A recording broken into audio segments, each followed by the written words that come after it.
It is absolutely my pleasure to introduce Dan Winters from GRESB.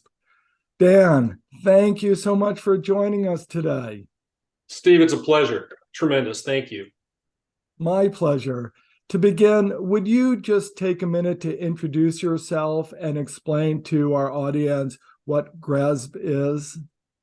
Absolutely. So, greetings, everybody. I'm Dan Winters. I'm Senior Director at GRESB.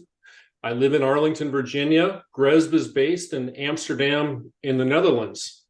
GRESB is what the institutional investment world uses to drive progress and change. It is a top-down, capital markets-driven push on issues covering ESG, environmental, social, and governance. In the real estate industry, we talk a lot about sustainability. We've had the building labels really drive this conversation going back to the 90s and in 2000 when Energy Star and LEED were launched here in the US. History goes even further back in the EU where these ideas were there. So GRESB came at this from a top-down perspective. In 2008, a number of institutional investors got together and they defined best practices for a portfolio of buildings, which is what the big pension plans, and I'm thinking CalPERS, CalSTRS, New York Common Fund, the UC Regents, these big pension plans, they invest through private equity funds that are invested in portfolios. So what does a good portfolio look like? Well, they're made up of great buildings, right? And that's really the tie that binds. I want to make sure that the audience understands GRESB is kind of this top-down capital markets push, really driving home the things that have been happening on the ground, bubbling up these best practices. And I know we're going to get into green cleaning, and I know we're going to get into lots of the other issues that are happening on sustainability. We want that and more.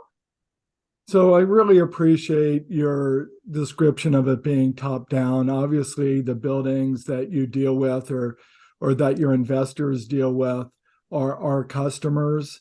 But before we get into the metrics, GRESB is a really unusual name. Would you mind just clarifying what GRESB actually stands for? Well, back in the day, it was an acronym. Much of ESG is governed by acronyms. So GRESB was started as the Global Real Estate Sustainability Benchmark, aimed at institutional investment portfolios. We've since dropped, go by GRESB. Some people call it GRESB here in the States. To me, tomato, however you wish. But I think it's important for our people, if they're going to go in and talk to someone about GRESB, that they call it correctly, right? It's GRESB, it's not GRESB, and it is a global real estate sustainability benchmark. And I think everyone should know that. Okay, so let's get into the meat of our discussion. Metrics. Can you share with us what kind of metrics you are telling our customers that they should be tracking? Well, there's two sides to GRESB. The first side, so there's components. There's the management component and the performance component. We also have a development component. One has to do the management and then either performance or development based upon where the portfolio is in the life cycle. Those things together create a GRESB score. So let's unpack that. On the management side, we're looking for processes, practices, policies. What is the DNA of the organization that's making the decisions? And are they good, better, best? So GRESB is made up of 55, 60 odd questions that can be tied to either management philosophies and policies, or more specifically to your question, on the performance side. There are specific metrics on performance. I'll talk about those in a second. There's also some attributes. One of the performance attributes is, does the organization have a target? I'm confident that they have financial return targets. But that's not the kind of target we're talking about. Do they have energy reduction targets, waste reduction targets, GHG reduction targets? And organizations oftentimes are like, no, we don't have that. But once they peer benchmark themselves and they see peers do, all of a sudden targets become into vogue. The big four metrics: energy, water, waste, greenhouse gas emissions.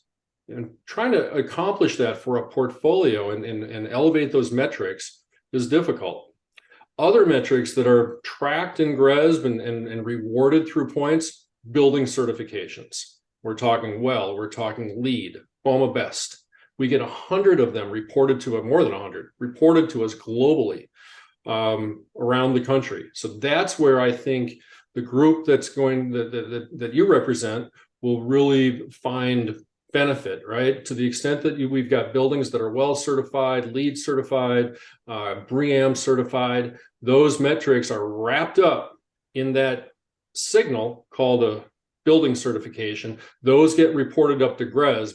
And when you're one of the big pension fund portfolio managers, you're like, okay, good. That's a good signal of a high quality building that's well managed in my portfolio. We want more of those. Let me ask you sort of a little question built off of that. Why did they want that?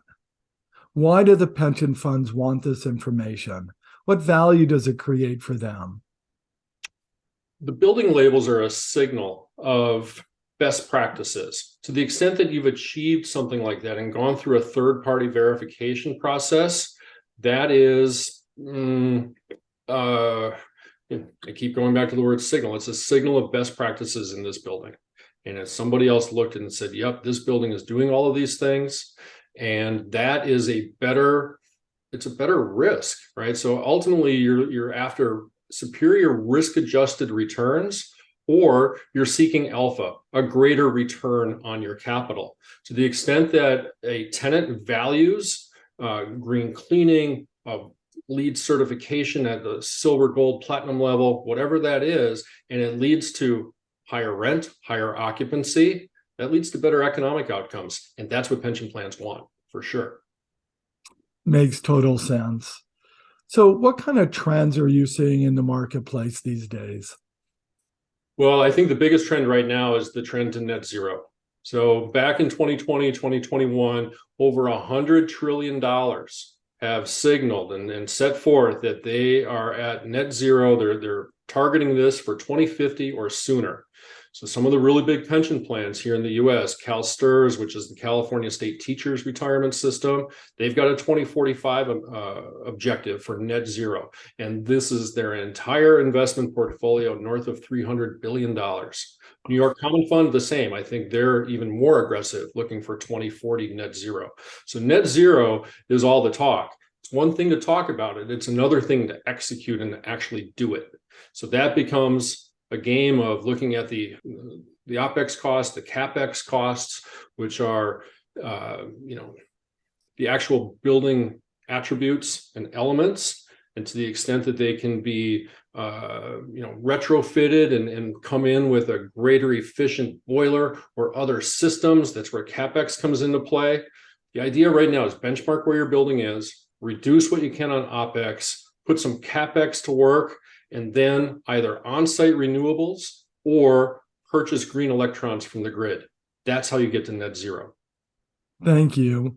And I know you've been working on these issues personally for quite a while, and GRESB has certainly for, a number of years. And through your experience, I suspect you find some organizations are really ahead of others, right? True leaders. And I also suspect that others are laggards, right? And clearly just dragging their feet. They're doing it because they have to, but they're laggards. I'm sure you see this. So what I'm wondering is, do you have any suggestions for us on when we build our game plan, when we put together our business strategy? Do you have suggestions to be most efficient, most effective for us to move forward in both the short and long term? I really enjoy GRESB for the behavioral economics. And it's exactly what you talked about. We've got a group up here, this cohort are doing great, right? They score 80, 90, GRESB 5 stars, which is interesting because once you get to that level in GRESB, you want to keep it. And that means you want to keep getting better and better. It's like a competitive race to the top.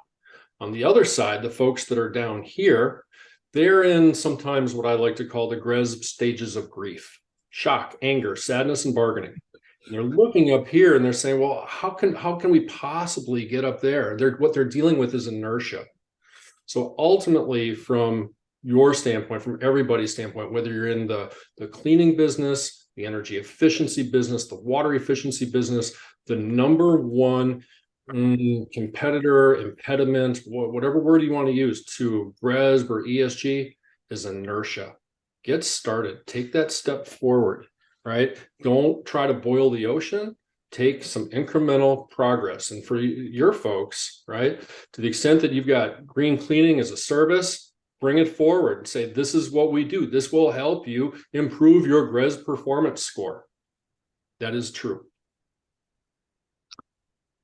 Thank you, Dan. And finally, what kind of advice do you have to share with us as individual representatives of our organizations, or just as we personally work within our organizations to bring sustainability to the global cleaning industry? ESG is a team effort. It takes all of us. We're all pushing in this right direction. All of us that are in sustainability and engaged with the issues and pushing these things forward. It's not everybody. Keep leading. That's the number one thing that we can do. There will be folks that, either, on your typical product development curve, you've got the innovators, you've got the early adopters. ESG has moved into the kind of the pragmatic midstream, right? But you've got your laggards, you've got your Luddites. They're always going to be there. Don't let them get you down. Keep pushing. There are millions of us. Keep it up. Thank you so much, Dan. I really appreciate it. And we really look forward to working with you. And let's face it, we all know that adage, to follow the money. And that's what's going to help us use the marketplace to really bring sustainability to the marketplace. So thank you again. We sincerely appreciate your time. Thank you, Steve. You're spot on.